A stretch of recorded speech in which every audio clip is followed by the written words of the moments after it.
Thyroid. இந்த பேரை கேட்டாலே நம்ம எல்லாருக்கும் தெரியறது என்ன அப்படின்னா அது ஒரு டிசீஸ் அப்படின்னு. ஆக்சுவலாக தைராய்டு அப்படின்றது ஒரு ஹார்மோன்.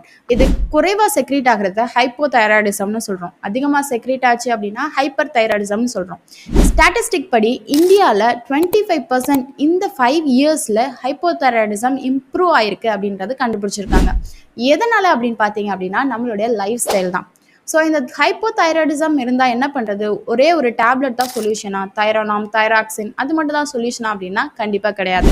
இன்றைக்கி இருக்க ரிசர்ச்சில் என்ன கண்டுபிடிச்சிருக்காங்க அப்படின்னா 25% தைராய்டு தான் நம்மளுடைய தைராய்டு கிளாண்ட்லேருந்து ப்ரொடியூஸ் ஆகுது. அதை ஆக்டிவேட் பண்ணக்கூடிய ப்ரோட்டீன் எல்லாமே நம்ம மசில்ஸ்லேருந்து ப்ரொடியூஸ் ஆகுது அப்படின்னு கண்டுபிடிச்சிருக்காங்க. ஸோ இந்த மசிலை எந்த அளவு நம்ம ஆக்டிவேட் பண்ணுறோமோ அந்த அளவு நம்ம இந்த ஹைப்போதைராய்டிசம்லேருந்து ரெக்கவர் ஆக முடியும். ஸோ இந்த மாதிரி பல விஷயங்கள், not only exercise, naturopathy treatments மூலமாக தைராய்ட்லேருந்து எப்படி கம்ப்ளீட்டாக க்யூர் ஆகணும் அப்படின்றத எங்கள் லைவ் கிளாஸஸில் நாங்கள் சொல்லித்தரோம். ஹைப்போதைராய்டிசம்